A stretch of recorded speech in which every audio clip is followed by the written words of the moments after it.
Dr. Roderick C. Meredith.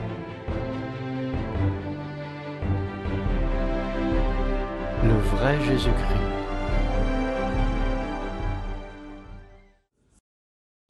Frères et sœurs, j'aimerais aujourd'hui aborder un sujet qui a trait à la Pâque, qui est proche. Ce ne sera pas le sermon classique qu'on attendrait pour la circonstance. De fait, j'espère que d'ici à quelques semaines, quelqu'un d'autre donnera un sermon à propos de la signification de la Pâque.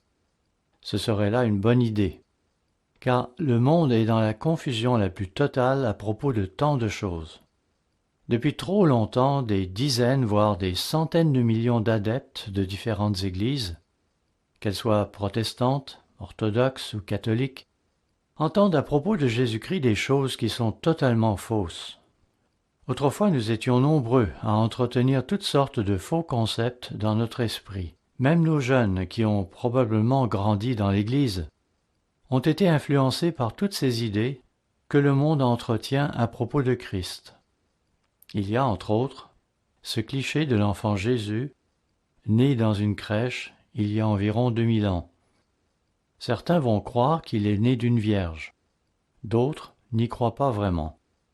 On s'accorde généralement pour dire qu'il était un gentil petit garçon juif, quoique, là encore, certains ne semblent pas y croire, à en juger par les représentations qu'ils nous font de lui.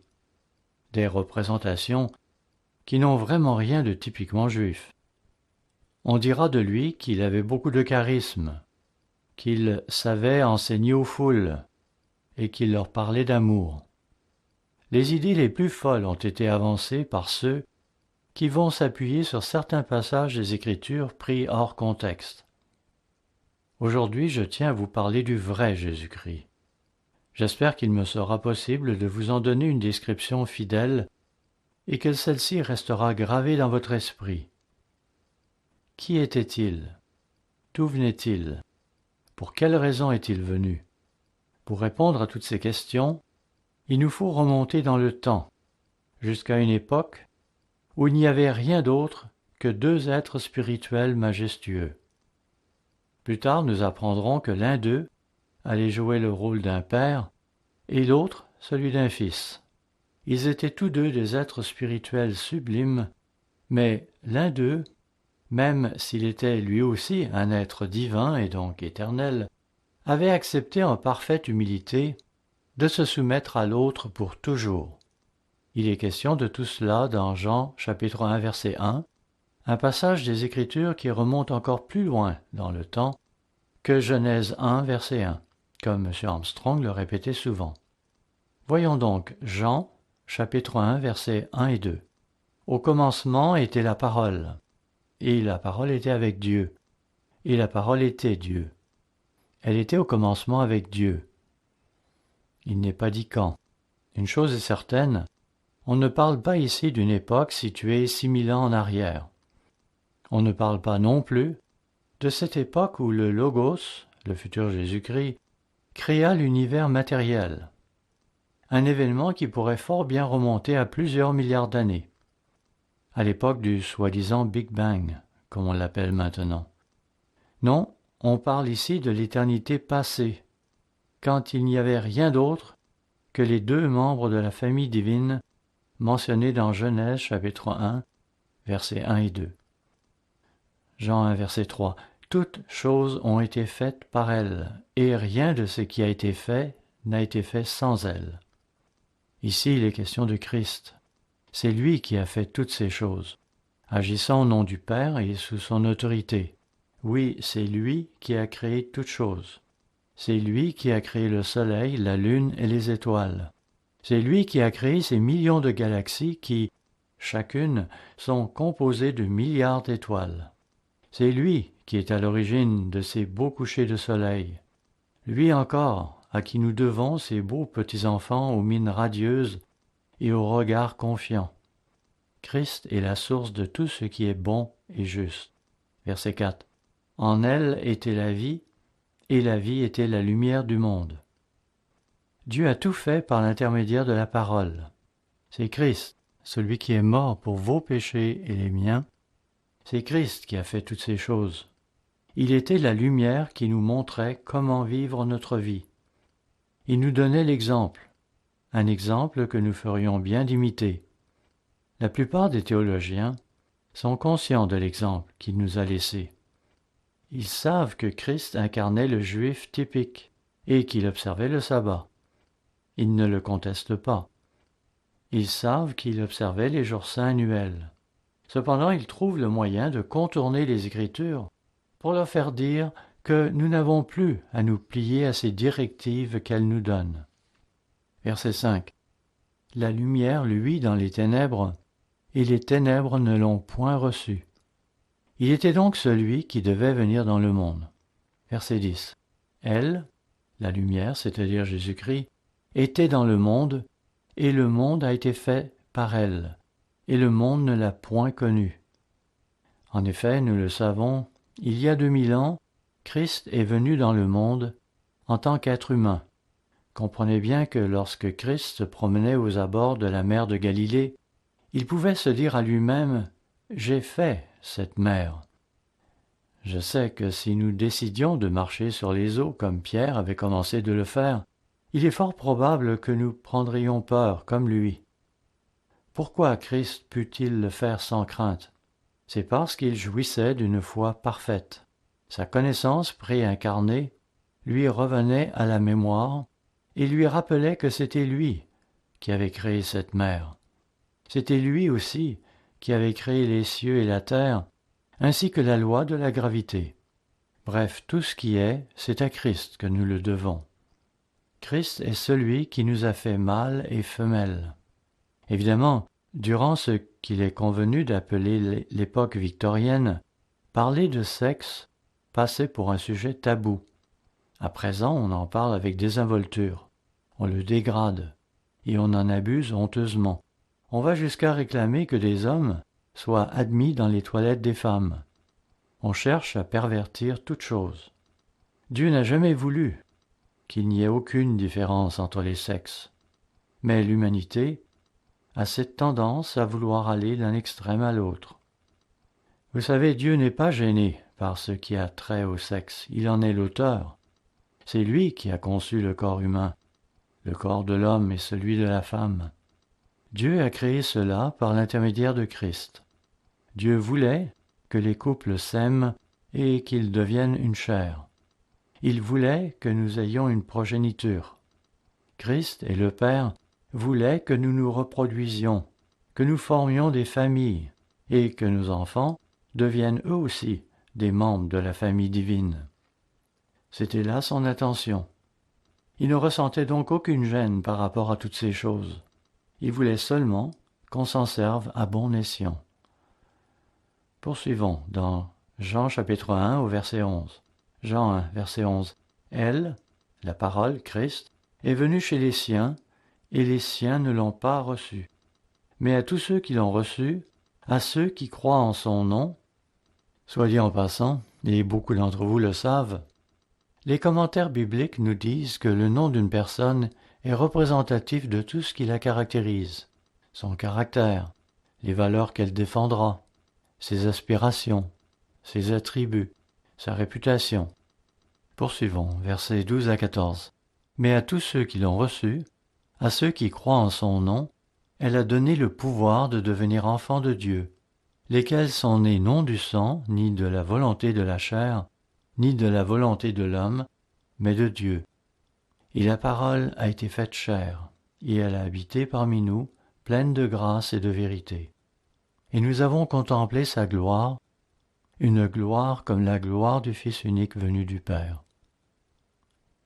À ce moment-là, en sa qualité de Fils unique engendré par le Père, il n'avait pas encore été né de Dieu, comme nous le serons nous-mêmes un jour, au moment de notre transformation d'être physique en être spirituel. Ainsi, Christ est le seul à avoir été conçu physiquement par le Père, par l'entremise de la puissance du Saint-Esprit. Et n'oublions pas que c'est lui aussi, alors qu'il était le Logos, qui avait créé les cieux et la terre. Veuillez à présent vous reporter à Genèse, le chapitre 1. Genèse, chapitre 1 et le verset 1. Au commencement, Dieu... Comme on nous l'a souvent répété, ici le terme hébreu pour Dieu est Elohim, un mot qui désigne en fait une pluralité de personnes, comme le terme famille par exemple. Genèse 1, verset 1. Au commencement, Dieu créa les cieux et la terre. Verset 2. La terre était informe et vide. On devrait dire la terre devint informe et vide.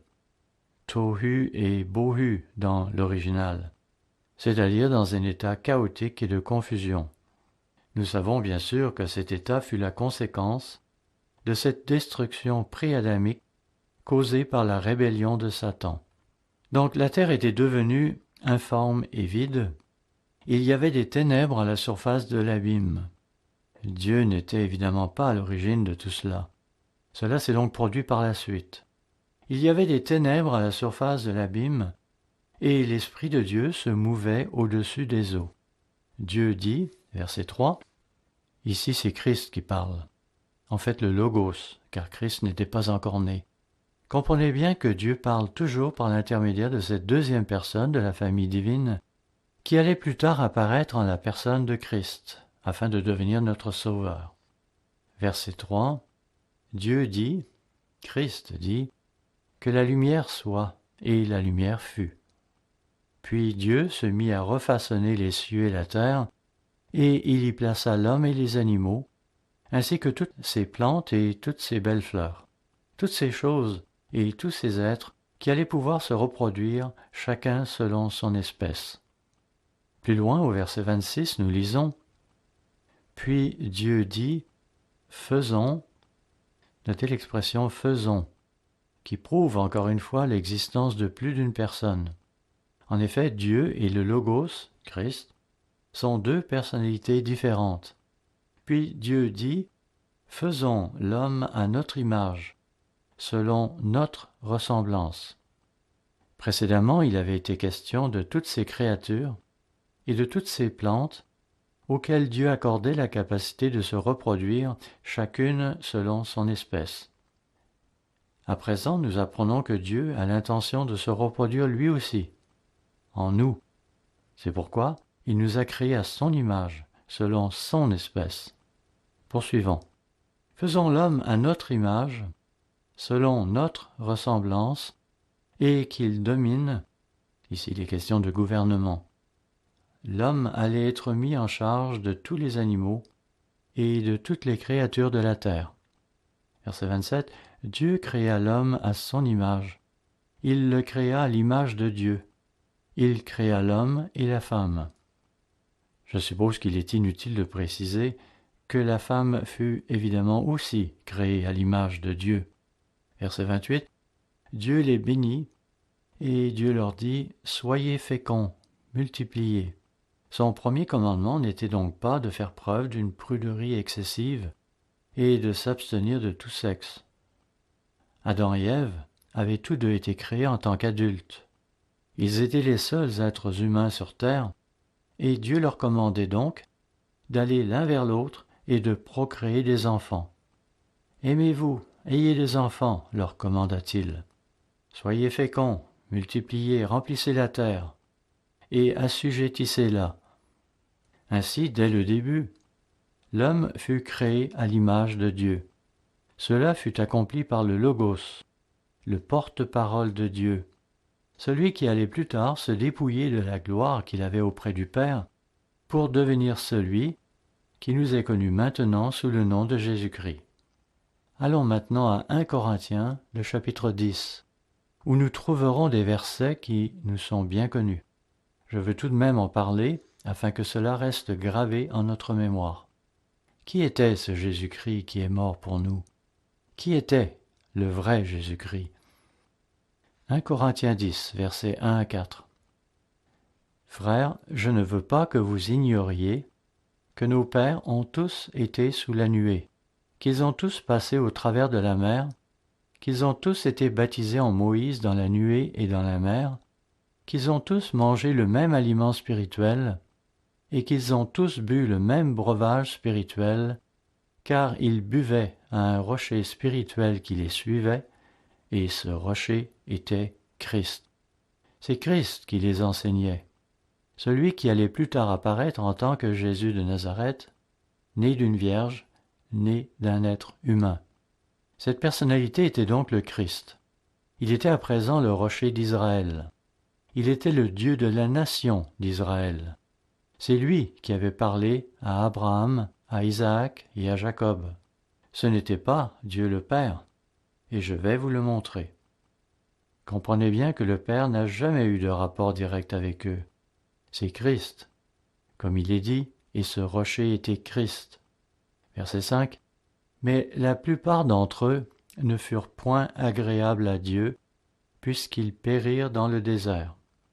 Verset 6. Or ces choses sont arrivées pour nous servir d'exemple. Dieu nous montre ainsi que nous devons craindre de faire le mal. Le péché mène à la mort. Romains 6, verset 23 dit que le salaire du péché, c'est la mort. Christ a dû acquitter cette dette à notre place en mourant pour nous. Christ n'était donc pas content d'eux, et ces épreuves qu'il subissait devaient servir d'exemple, afin que nous n'ayons pas de mauvais désirs comme ils en ont eu. Verset 7. Ne devenez point idolâtres, comme quelques-uns d'entre eux, selon qu'il est écrit, le peuple s'assit pour manger et pour boire, puis ils se levèrent pour se divertir. Ils s'étaient manifestement enivrés et livrés à des orgies sexuelles. Ils venaient de sortir du pays d'Égypte où ils s'étaient, semble-t-il, habitués à ce genre de débauche, et c'est à cela qu'ils s'empressèrent de retourner dès qu'ils s'éloignèrent de Dieu. Verset 8. Ne nous livrons point à la débauche, comme quelques-uns d'entre eux s'y livrèrent, de sorte qu'il en tomba 23 000 en un seul jour. Il ne s'agissait donc pas d'un petit groupe de délinquants. Il se composait de 23 000 personnes. Dieu n'hésita pas à les faire mourir sur le champ pour montrer à quel point il désapprouvait le mauvais usage qu'ils faisaient du sexe. Tout cela devait donc leur servir d'exemple, et à nous aussi par extension, à nous qui sommes parvenus à la fin des siècles. Au verset 9, on nous dit encore « Ne tentons point le Seigneur comme le tentèrent quelques-uns d'entre eux. » Et qui tentèrent-ils? Ce n'était pas Dieu le Père, car il n'était pas présent parmi eux. De toute façon, ce n'est pas lui qui était le Dieu d'Israël. Non, dans toutes ces situations, c'était de Christ dont il était question. Christ est celui par qui le Père communiquait avec la nation d'Israël. Souvenez-vous-en. Concentrons-nous maintenant sur un autre exemple à propos du même thème. Allons pour cela vers Jean, le chapitre 8. Au verset 56, Jésus dit aux Juifs, Jean 8, verset 56, « Abraham, votre père, a tressailli de joie de ce qu'il verrait mon jour. Il l'a vu et il s'est réjoui. » Cela se comprend, car Jésus était le Dieu d'Abraham. Hélas, la plupart des gens ne comprennent pas cela. Les Juifs non plus d'ailleurs. C'est la raison pour laquelle ceux-ci répliquèrent au verset 57, « Tu n'as pas encore 50 ans, et tu as vu Abraham ?» Alors Jésus leur répondit, « en vérité, je vous le dis, avant qu'Abraham fût, je suis. » On peut attribuer un double sens à cette réplique de Jésus.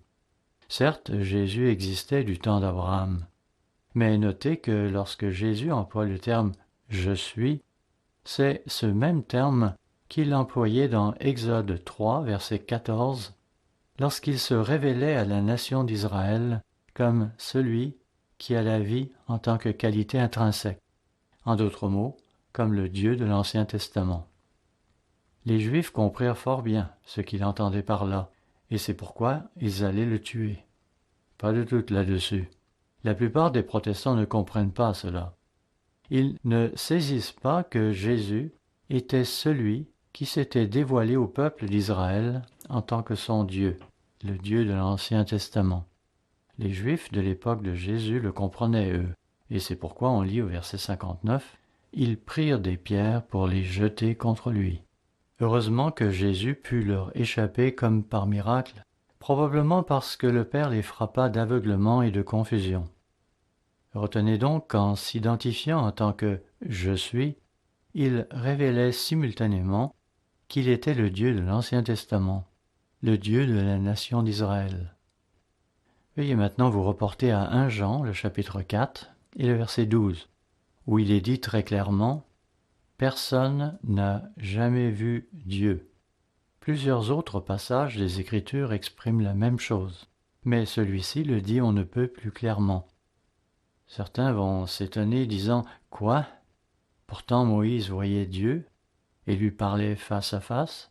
De même Abraham n'a-t-il pas vu Dieu et ne lui a-t-il pas parlé au moment où Dieu s'est dirigé vers Sodome dans l'intention de causer sa destruction? Comment pourrions-nous nier ces faits? Nous voilà devant un dilemme de taille. Comment allons-nous pouvoir nous en sortir? Facile, à condition de comprendre que lorsque Jean disait que personne n'a jamais vu Dieu, il parlait de Dieu le Père. Par contre, Israël voyait le Logos, le porte-parole de Dieu, le Dieu d'Israël qui allait venir plus tard en la personne de Jésus-Christ. C'est Dieu le Père qui ne s'est encore montré à personne. Ne pas comprendre ce point mettrait la Bible en conflit avec elle-même. Revenons à présent à Exode, le chapitre 24. Peu après que Dieu, je veux dire Jésus-Christ, eut donné les 10 commandements. C'est lui en effet qui avait déclaré « Je suis le Dieu qui vous a fait sortir du pays d'Égypte ». Au verset 9, nous lisons, Exode 24, verset 9, « Moïse monta avec Aaron, Nadab et Abihu et 70 anciens d'Israël. » Quelques versets plus loin, nous apprenons que Josué, serviteur de Moïse, était là lui aussi. Le verset suivant dit que ces hommes virent le Dieu d'Israël. Contradiction, là encore? Non.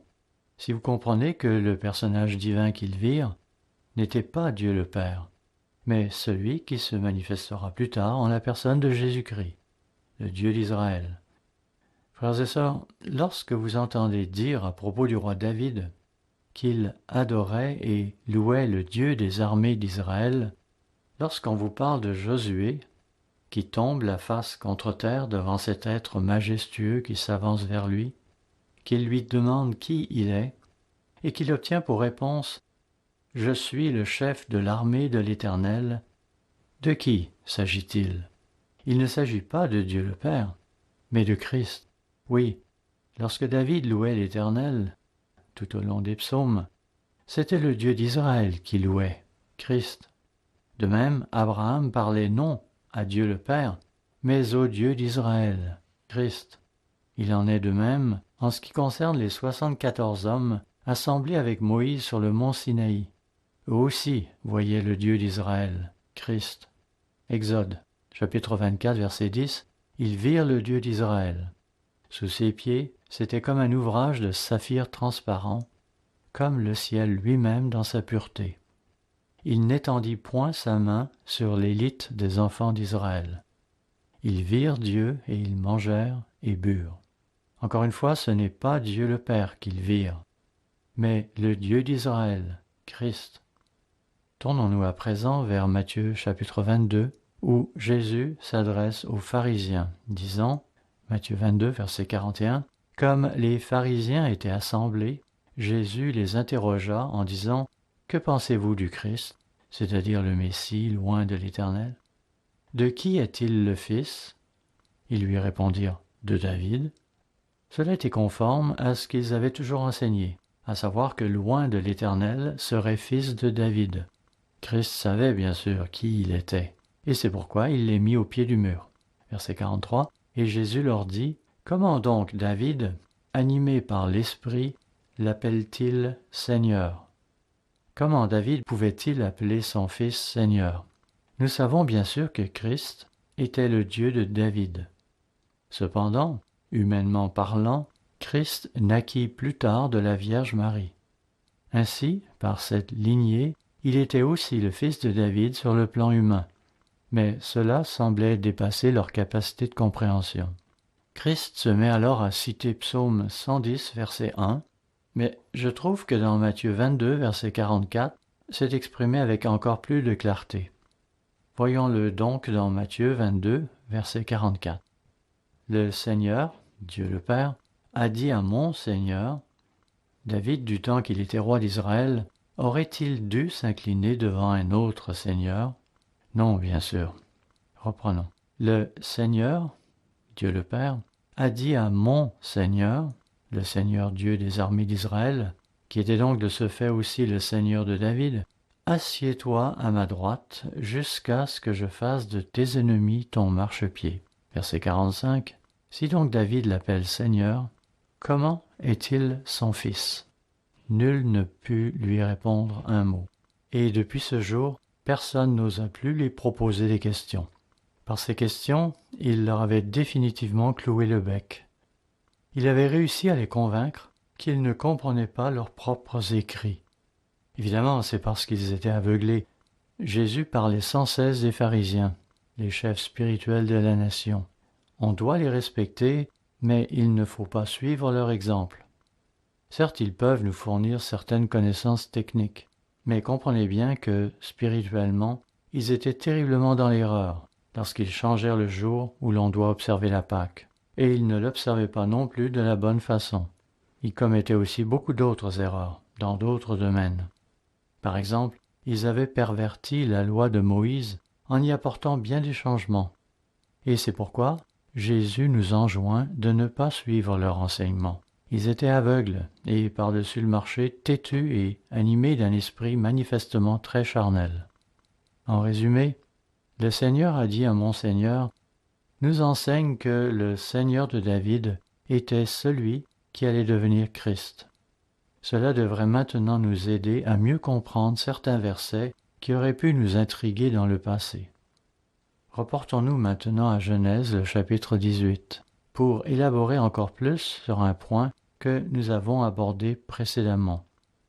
On se souviendra de ce passage où Christ, on mentionne l'Éternel, mais nous savons que c'est Christ, où Christ donc était en route pour détruire Sodome et Gomorrhe. Au verset 16, il est dit, Genèse 18, verset 16, « Ces hommes se levèrent pour partir, et ils regardèrent du côté de Sodome. Abraham alla avec eux pour les accompagner. » Par ces hommes, il faut comprendre qu'il s'agissait de deux anges et de celui qui allait devenir Christ. Verset 17. Alors l'Éternel, Christ, dit, « Cacherai-je à Abraham ce que je vais faire ?»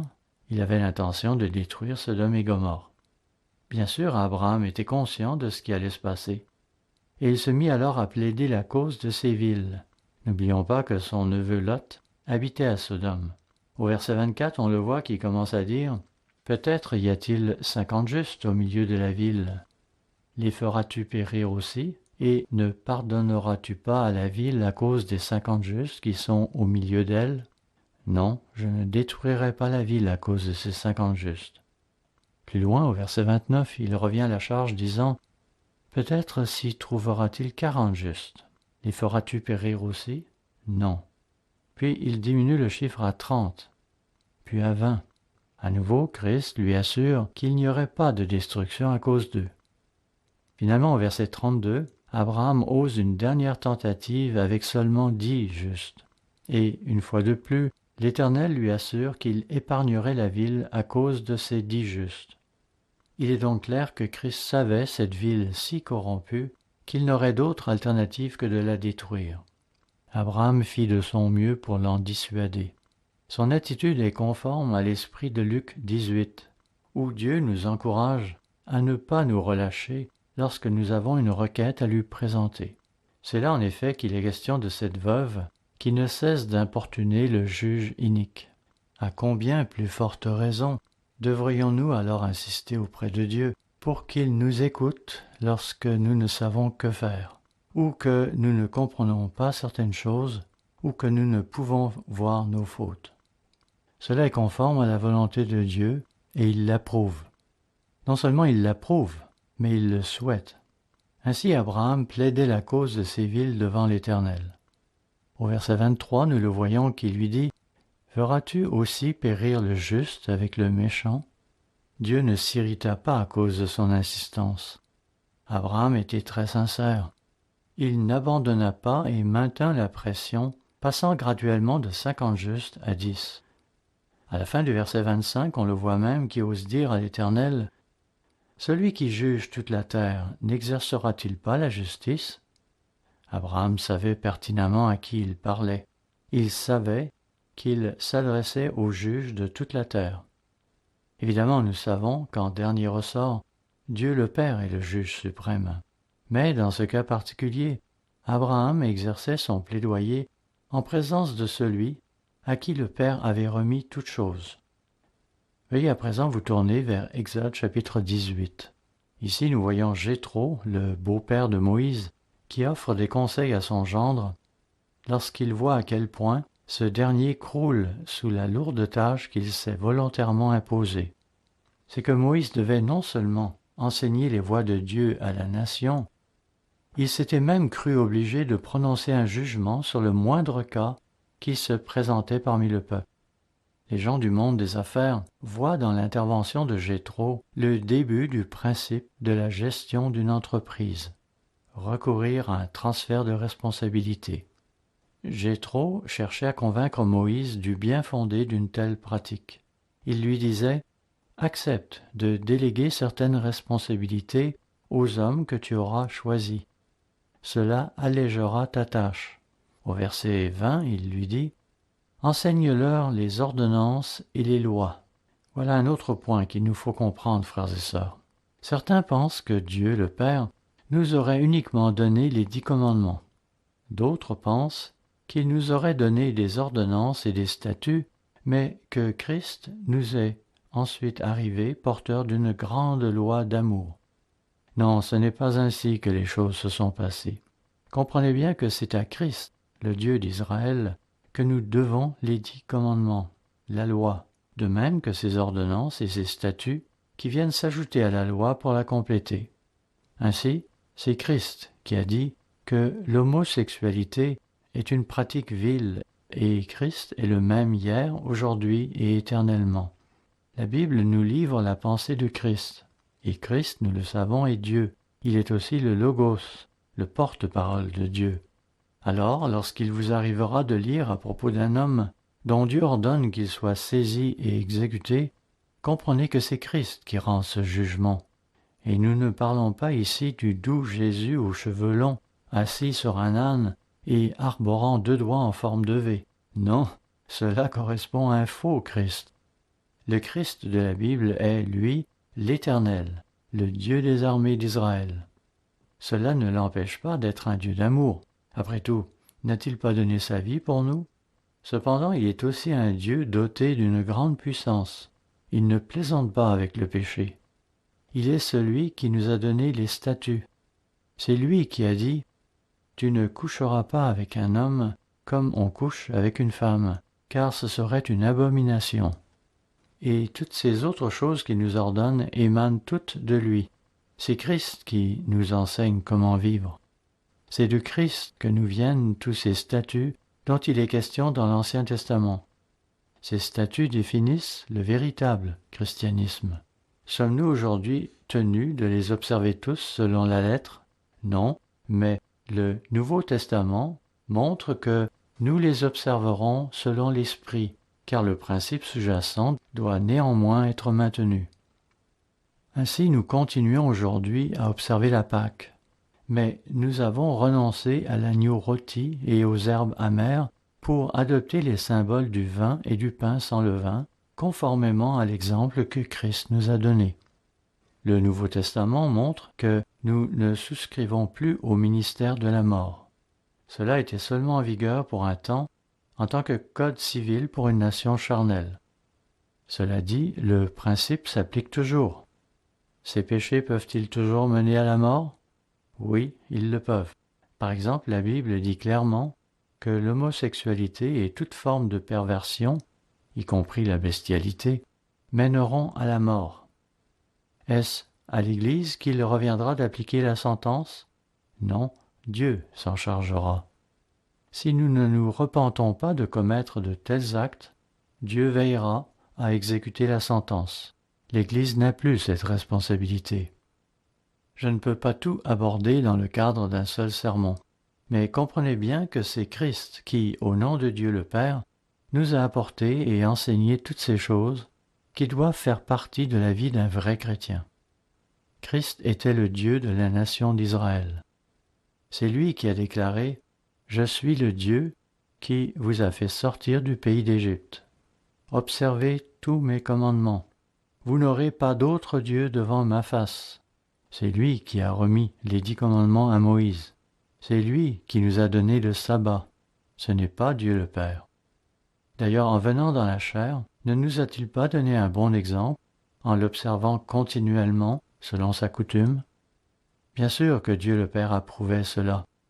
Après tout, le Fils ne disait-il pas qu'il était venu faire la volonté du Père? Donc Christ était le porte-parole du Père, celui qui nous transmettait sa volonté en parole et en action. C'est lui qui nous a donné les lois, les ordonnances et les statuts de Dieu, ainsi que la forme de gouvernement qui existe dans l'Église. C'est lui qui établit les leaders qui devront veiller sur son peuple, l'instruire et le conseiller. Il n'est pas question de voter dans l'Église. Les leaders sont nommés, et cette pratique est clairement mise en évidence dans Exode chapitre 18 et beaucoup d'autres passages qui montrent comment les leaders en place en nomment ensuite d'autres. Cette façon de procéder est la voie chrétienne. Elle vient de Christ qui l'a établie, lui qui est à la tête de l'Église. Il ne change pas selon ce qu'il dit « Je suis l'Éternel, je ne change pas ». On trouve un énoncé similaire dans Hébreux 13, verset 8, où il est dit « Jésus-Christ est le même hier, aujourd'hui et éternellement ». Ce sont donc là des structures immuables. Après votre mort, quand vous comparaîtrez devant Dieu, est-ce Dieu le Père qui vous jugera? Non, comprenez-le bien. Et c'est ce que nous voyons en consultant la Bible du livre de la Genèse jusqu'au livre de l'Apocalypse. Dieu s'est toujours adressé aux êtres humains par l'entremise du Logos, le porte-parole de Dieu, le Dieu des armées d'Israël, celui qui allait venir en la chair en tant que Jésus-Christ. Jamais Dieu le Père n'a eu de rapport direct avec aucun d'entre nous, et il n'en aura pas plus lorsque nous passerons en jugement. Pour bien comprendre cela, rendons-nous à Jean au verset 21 du chapitre 5. Jean 5, verset 21. « Car comme le Père ressuscite les morts et donne la vie, ainsi le Fils donne la vie à qui il veut. » En effet, n'est-ce pas Christ qui a dit « Je suis la résurrection et la vie » Ainsi, certes, le Père ressuscite, mais il le fait par l'intermédiaire de Christ. Puis au verset 22, « Le Père ne juge personne, mais il a remis tout jugement au Fils. » Notez-le.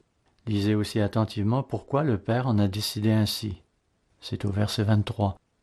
Afin que tous honorent le Fils comme ils honorent le Père. Il nous faut donc honorer le Fils comme le Père, car le Père, de même que le Logos, sont intimement liés l'un à l'autre et en totale harmonie depuis l'éternité. Ils sont en totale harmonie quant à leur façon de penser, d'agir et de juger, ayant travaillé et communiqué ensemble depuis des temps immémoriaux. Parce que le Père a totalement confiance en Christ, c'est à travers lui qu'il communiquera avec les êtres humains, et il nous demande par conséquent de nous soumettre à lui et de l'honorer. C'est Christ dont nous allons célébrer la mort à l'occasion de la Pâque. C'est lui qui est notre Rédempteur, lui aussi qui sera notre juge en fin de compte.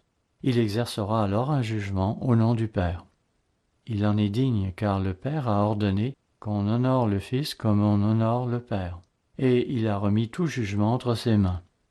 N'oublions pas ce qui est dit à la fin du verset 23, « Celui qui n'honore pas le Fils n'honore pas le Père qui l'a envoyé. » Il faut donc prendre ces choses au sérieux.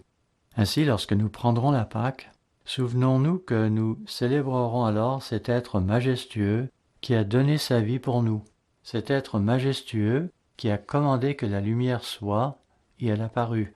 C'est ce même être qui, en tant que Dieu des armées de la nation d'Israël, est venu à la rescousse du roi David pour le soutenir dans ses combats. Il était le rocher d'Israël. Ce rocher était Christ.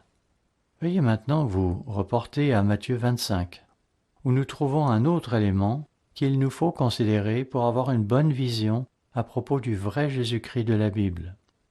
Là, au verset 31, il est dit, Matthieu 25, verset 31, « Lorsque le Fils de l'homme viendra dans sa gloire, oui, Christ reviendra dans la gloire et entouré d'anges. les trompettes retentiront, et chaque montagne sera secouée, de même que toutes les îles. On saura que le Créateur est de retour parmi sa création. Ce sera un moment impressionnant. Lorsque le Fils de l'homme viendra dans sa gloire, avec tous les anges, il s'assiera sur le trône de sa gloire. Verset 32. Toutes les nations seront assemblées devant lui. Il séparera les uns d'avec les autres. Qui fera cela? C'est Christ qui fera cela. C'est lui qui viendra alors, pas Dieu le Père. C'est lui qui séparera les brebis d'avec les boucs. Verset 33. Et il mettra les brebis à sa droite et les boucs à sa gauche. Alors le roi dira à ceux qui seront à sa droite, « Venez, vous qui êtes bénis de mon Père, prenez possession du royaume qui vous a été préparé dès la fondation du monde. » Puis on le voit énumérer les actes de bienfaisance des brebis qui auront fait preuve de zèle pour donner, pour aider et pour servir. Il est vrai que dans d'autres passages, il est plutôt question de ceux qui auront été zélés pour aider, pour servir et pour faire croître l'œuvre de Dieu.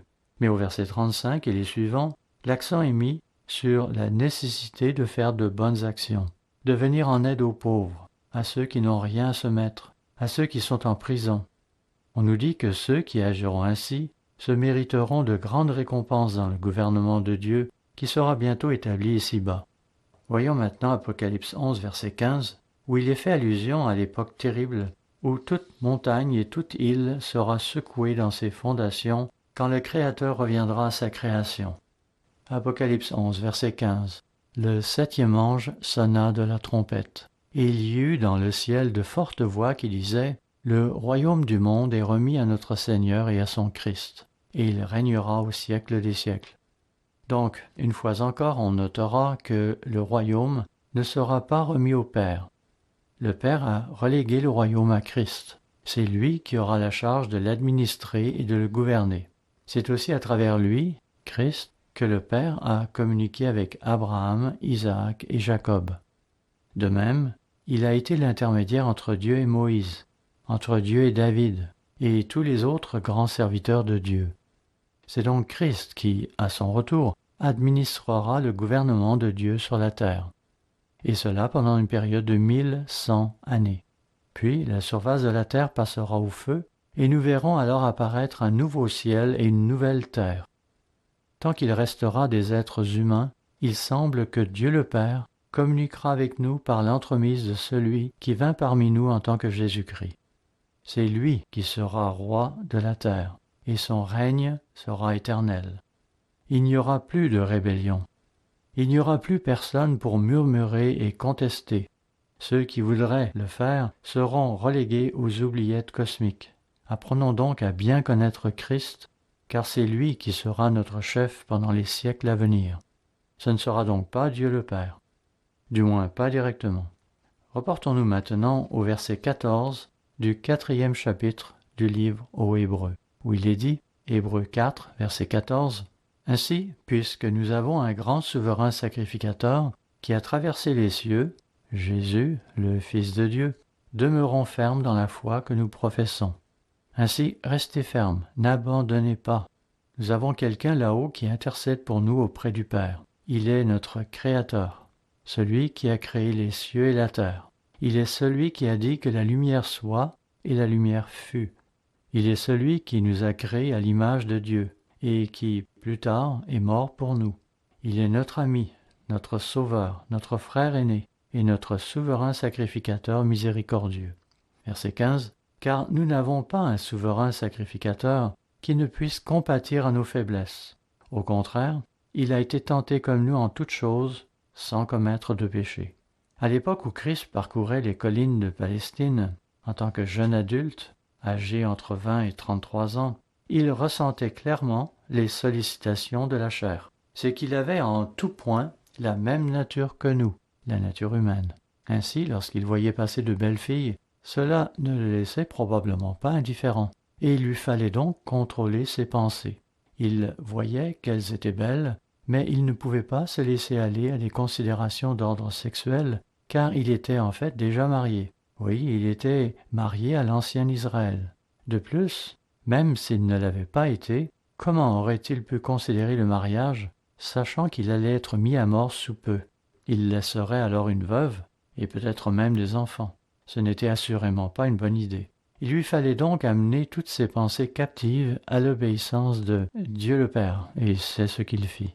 De même, après qu'il eut donné son premier sermon, c'est dans Luc 4, versets 28 à 30, certains des hommes présents se mirent à le chasser de la ville avec l'intention de le jeter en bas de la montagne. Mais il réussit à leur échapper. Pensez-vous que Christ n'a jamais ressenti quelque velléité naître en lui? N'est-ce pas lui qui disait « Tout ce que tu trouves à faire avec ta force, fais-le » ?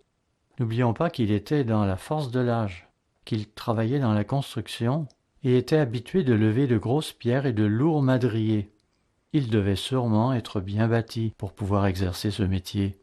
Comme il avait la même nature humaine que nous, ne croyez-vous pas que l'idée ait pu l'effleurer de saisir certains de ces belligérants et de les précipiter en bas de la montagne avant que ceux-ci n'aient eu le temps de se saisir de lui? Mais en gardant le contrôle de ses émotions, il nous donna un bel exemple à suivre. Il sublima donc ses mauvaises pensées avant qu'elles ne mènent à des actes, car il savait que leur céder ne mènerait qu'à la violence et à la haine. Lui allait plutôt amener toutes ses pensées captives à l'obéissance de Dieu. Nous avons donc un souverain sacrificateur qui peut comprendre les situations auxquelles nous sommes parfois confrontés. En effet, la Bible ne dit-elle pas, dans Hébreux 4, verset 15, qu'il a été tenté comme nous en toutes choses? Ainsi, il a été tenté par des convoitises sexuelles, tenté par le désir de tuer, de mentir, de voler. Bref, il a été tenté comme nous en tous les points de la loi, excepté que lui n'a jamais péché. Il peut donc nous comprendre. Verset 16. Approchons-nous donc avec assurance du trône de la grâce, afin d'obtenir miséricorde et de trouver grâce pour être secourus dans nos besoins. Donc, n'hésitons pas à implorer son aide, comme Christ lui-même n'a pas hésité à le faire lorsqu'il adressa des supplications véhémentes à celui qui pouvait le sauver de la mort. Si nous tenons à être dans le royaume de Dieu, il nous faudra, nous aussi, suivre le bel exemple qu'il nous a laissé dans Hébreux 5 et le verset 7. Voyons-le, Hébreux 5, verset 7. C'est lui qui, dans les jours de sa chair, a présenté avec de grands cris et avec larmes des prières et des supplications. Notez l'intensité de ses émotions. Il ne s'est donc pas contenté de prier. Il a adressé à Dieu des supplications, ce qui implique des prières ferventes et chargées d'émotions, des prières répétitives et parfois même accompagnées de jeûnes. L'intensité de ces supplications se traduisait par de grands cris à l'aide adressés à celui qui pouvait le sauver de la mort. Et il a été exaucé à cause de sa piété. Verset 8. Il a appris, bien qu'il soit fils, il était effectivement fils de Dieu à ce moment-là, il a appris, bien qu'il soit fils, l'obéissance par les choses qu'il a souffertes. Oui, il avait cette nature humaine en lui, et Satan s'efforçait par tous les moyens de le faire succomber à celle-ci. C'est pourquoi Christ se devait d'implorer l'aide de Dieu pour ne pas flancher. Verset 9. Après avoir été élevé à la perfection, il est devenu pour tous ceux qui lui obéissent l'auteur d'un salut éternel. Notez que ce salut n'est pas offert à ceux qui se contentent de répéter qu'ils aiment Jésus, à ceux qui s'agitent en tous sens en tapant des mains. Non, ce salut n'est offert qu'à ceux qui lui obéissent. Notez à ce propos comment un Jésus indigné s'exclame dans Luc 6, verset 46, disant « Pourquoi m'appelez-vous Seigneur, Seigneur, et ne faites-vous pas ce que je dis ?» Il nous faut donc lui obéir. Le sujet revient d'ailleurs dans Matthieu 19, verset 17, où il ajoute « Si tu veux entrer dans la vie, observe les commandements. » À celui qui voulait savoir de quel commandement il voulait parler, Christ énumère alors plusieurs des 10 commandements. Le reconnaître en tant que Seigneur signifie que nous le reconnaissons en tant que notre Maître. Le monde ne semble pas faire ce lien. Nous le faisons, et c'est pourquoi nous devons agir en conséquence. À présent, frères et sœurs, tournons-nous vers Matthieu chapitre 27. Nous y voyons Jésus subir des outrages et sur le point d'être crucifié. Au verset 22, nous lisons « Pilate leur dit, que ferai-je donc de Jésus qu'on appelle Christ ?» Au verset précédent, la foule avait demandé qu'on relâche Barabbas. Évidemment, ces gens-là étaient tous séduits. C'est pourquoi ils s'écrièrent d'un commun accord qu'il soit crucifié. Sur ce, Pilate répliqua, verset 23, « Mais quel mal a-t-il fait ?» Il s'efforçait d'adopter une attitude de neutralité. Il discernait clairement qu'il avait affaire à un contentieux de type religieux, et il voulait délivrer Christ de leurs mains, tout en s'efforçant d'éviter une insurrection. C'est que les Romains n'aimaient pas les insurrections, et c'est pourquoi Pilate se rangea du côté des belligérants. Poursuivons, verset 23. Et ils crièrent encore plus fort, « Qu'il soit crucifié !» Verset 24. Pilate, voyant qu'il ne gagnait rien, mais que le tumulte augmentait, prit de l'eau, se lava les mains en présence de la foule et dit, « Je suis innocent du sang de ce juste, cela vous regarde. » À vrai dire, il était coupable lui aussi, car il aurait pu briser la révolte. Il en avait le pouvoir, il lui aurait suffi de commander 2 légions romaines. Mais voilà, cela aurait provoqué des agitations de foule, et il n'était pas prêt à risquer cela. Il préféra donc rejeter la faute sur les manifestants. Si on analyse un peu la situation, on se rend compte qu'il y avait alors 2 catégories d'individus en présence. D'une part, il y avait les Juifs, d'autre part, il y avait les Romains, lesquels contrôlaient le monde païen. Dieu accepta alors que les dirigeants du monde païen consentent à ce que Christ soit crucifié. Mais il permit aux Juifs, par l'intermédiaire de leurs chefs religieux, de faire en sorte que ces dirigeants païens exécutent la sentence. En fin de compte, les 2 groupes, les Juifs comme les Romains, se rendirent coupables de la mort de Christ. Verset 25. Et tout le monde répondit que son sang retombe sur nous et sur nos enfants. Parole funeste, si on en juge par les événements qui ont frappé les Juifs depuis lors. Il est indéniable en effet que, partout dans le monde, la nation juive suscite un ressentiment profond. Et depuis quelque temps, les persécutions ne font que reprendre de plus belle. On les tient responsables. On les blâme pour les choses qu'ils n'ont pas commises. C'est insensé, mais Dieu le permet. Souvenez-vous de ce qu'ils ont dit, que son sang retombe sur nous et sur nos enfants. Verset 26. Alors Pilate leur relâcha Barabbas, un criminel. Et après avoir fait battre de verges Jésus, il le livra pour être crucifié. Jésus-Christ allait en réalité subir une flagellation. Celle-ci était administrée par un représentant des autorités romaines. Celui-ci allait frapper le condamné avec de longues lanières en cuir dans lesquelles se trouvaient incrustées des échardes métalliques dont la fonction était de déchirer la chair. Quand la victime avait ainsi la chair à vif, elle était presque méconnaissable. C'était lui faire subir un sort horrible. Si vous avez vu le film Ben-Hur, cela vous a donné une description assez réaliste de ce à quoi Christ devait ressembler après sa flagellation. Pas étonnant donc qu'après avoir subi un tel supplice, il n'ait plus la force de porter sa croix. Simon de Cyrène dut la porter pour lui. Plus loin, au verset 35, nous lisons « Après l'avoir crucifié, ils se partagèrent ses vêtements en tirant au sort. » Nous savons que Jésus fut mis sur la croix vers 9 heures du matin. Puis, au verset 45, nous apprenons que le pays fut plongé dans les ténèbres de la 6e heure, l'équivalent de notre midi, une heure où le soleil devrait normalement briller de tout son éclat, jusqu'à la 9e heure, soit 3 heures de l'après-midi pour nous. Pourquoi cela? C'est parce que la création entrait en convulsion à cause des tourments que subissait son Créateur. En effet, celui par l'intermédiaire duquel Dieu avait créé les cieux et la terre subissait des tourments et était sur le point de mourir. Et c'est alors, à 3 heures de l'après-midi, que Jésus s'écria d'une voix forte, « Élie, Élie, lama sabachthani », c'est-à-dire « Mon Dieu, pourquoi m'as-tu abandonné ?» Il ne disait pas cela uniquement à la manière de quelqu'un qui récite un texte de mémoire. Il le ressentait jusqu'au plus profond de son être, car c'était la première fois qu'une telle situation se présentait. En effet, c'était la toute première fois qu'il se sentait réellement coupé de tout contact avec Dieu. C'est que, en se faisant porteur de tous nos péchés, il devenait soudainement notre véritable agneau pascal. Il prenait ainsi le rôle du bouc de Lévitique 16 qui devait être mis à mort. Il n'est pas dit clairement combien de temps il lui fallut vivre avec cette terrible sensation d'être coupé de Dieu, mais il est certain que c'est avec une émotion intense qu'il exprima ces mots tragiques. « Mon Dieu, pourquoi m'as-tu abandonné ?» Certains de ceux qui se tenaient aux alentours dirent « Il appelle Élie ». Ils ne comprenaient pas ce qui se passait. C'est ce que confirme le verset 49 où nous lisons « Mais les autres disaient « Laisse, voyons si Élie viendra le sauver ».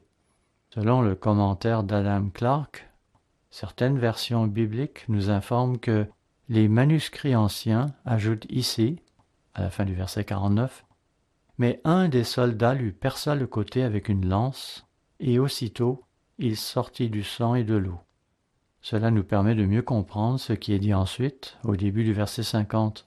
Jésus poussa de nouveau un grand cri et rendit l'esprit. Christ n'est donc pas mort parce qu'il avait le cœur brisé. Non, il est mort à cause de cette lance qui transperça ses flancs et de ce qui s'ensuivit. Le sang du Fils de Dieu fut alors répandu, et nous savons que la vie est dans le sang. Il avait donc donné sa vie pour nous, afin de payer l'amende de nos péchés à notre place. Lui, dont la vie valait plus que tous les êtres humains réunis. Lui qui avait commandé que la lumière soit, lui qui avait créé les cieux et la terre, lui le Créateur, était mort. La création entra à ce moment-là dans un état de convulsion. Le voile du temple fut alors déchiré surnaturellement de haut en bas, ce voile qui séparait le lieu saint du Saint des Saints. Il se produisit simultanément un tremblement de terre local qui eut pour conséquence de fracturer les rochers et d'entr'ouvrir des tombes. Puis, après la résurrection de Christ, plusieurs des saints qui étaient morts en Christ furent ramenés à la vie, et on les vit alors entrer dans la ville sainte, à la grande stupéfaction de tous ceux qui en furent témoins. Des événements très marquants, à n'en pas douter. Veuillez maintenant vous tourner vers Philippiens, le chapitre 2. Au verset 3, il est dit, Philippiens 2, verset 3, « Ne faites rien par esprit de parti ou par vaine gloire. » Frères et sœurs, notez-le, il nous faut le garder à l'esprit constamment et ne pas céder à cette mauvaise habitude qui nous assaille si facilement, et cela qui que nous soyons. Il nous faut faire croître l'œuvre.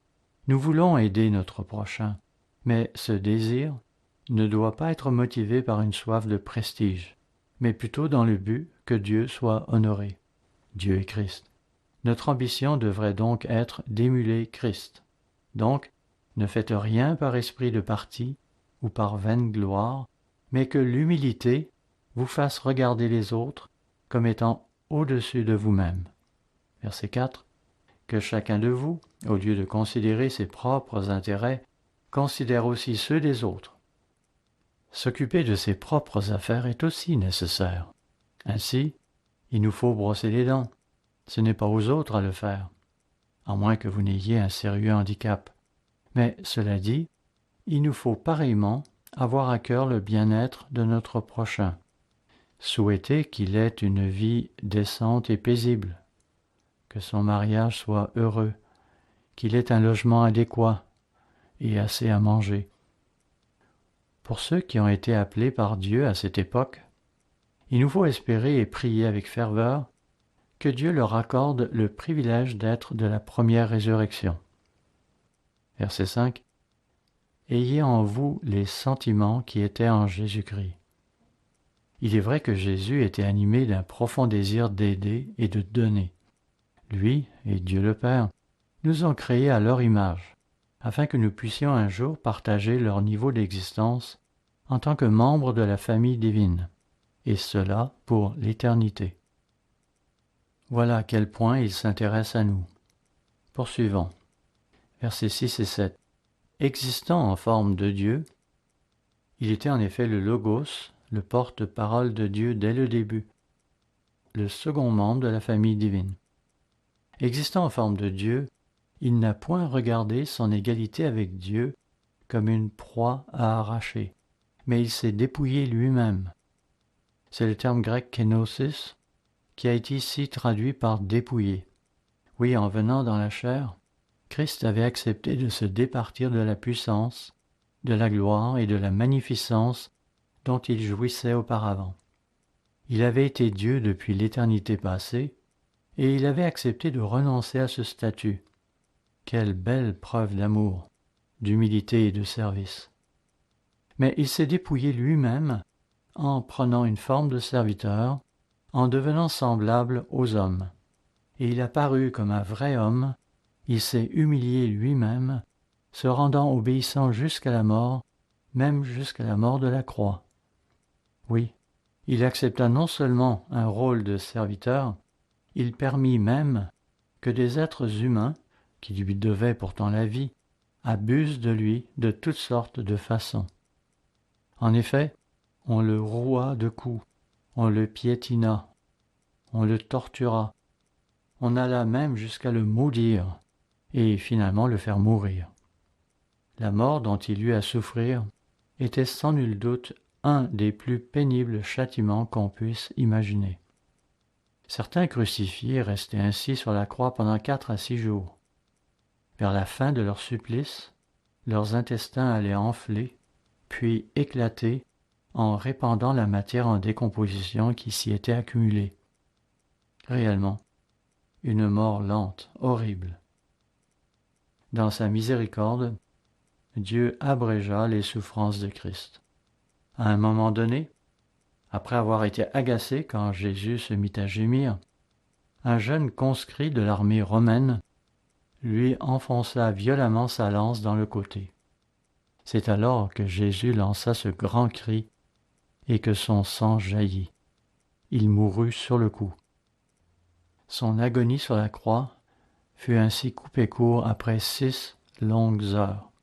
Il avait accepté ce supplice en sachant d'avance ce qui l'attendait. Verset 9. C'est pourquoi aussi Dieu l'a souverainement élevé et lui a donné le nom qui est au-dessus de tout nom, c'est-à-dire au-dessus de toute autorité et de toute puissance dans l'univers. Verset 10. Afin qu'au nom de Jésus, tout genou fléchisse dans les cieux, sur la terre et sous la terre, et que toute langue confesse que Jésus-Christ est Seigneur à la gloire de Dieu le Père. Frères et sœurs, il nous faut donc faire ce que notre Seigneur nous demande.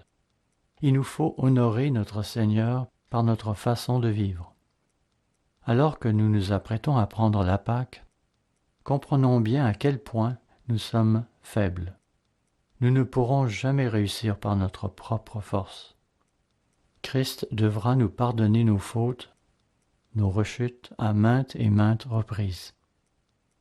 Ainsi, à l'approche de la Pâque, j'espère que nous nous mettrons tous à genoux en étant bien conscients que nous n'adressons pas nos prières et nos supplications au petit Jésus dans la crèche, mais à celui qui avait été avec Dieu depuis l'éternité passée. Nous nous présentons en effet devant celui par qui Dieu créa les cieux et la terre et tout ce qui est. C'est lui qui a créé les êtres humains, qui a fait l'homme et la femme. Lui encore qui a commandé que la lumière soit, et la lumière fut. C'est lui aussi qui fut le Dieu d'Abraham, d'Isaac et de Jacob, celui qui envoya son tonnerre pour disperser les ennemis d'Israël. Il est celui qui se porta maintes fois au secours de David, pour finalement se dépouiller de toute sa gloire et venir s'offrir en sacrifice dans le but de nous racheter de nos péchés et de pouvoir ainsi nous réconcilier avec Dieu. Nos prières sont adressées à cet être majestueux qui est simultanément notre souverain sacrificateur fidèle et miséricordieux qui est assis à la droite du Père. Il fut comme nous tenté en tout point, mais sans jamais pécher. Il sera notre juge, car il saura contre quoi nous avons dû lutter. Il sera aussi notre roi pour toujours, dans le royaume et dans la famille de Dieu, dans laquelle nous pourrons entrer après notre résurrection, pourvu que nous ne cessions d'implorer l'aide de Dieu, selon l'exemple qu'il nous a donné lui-même.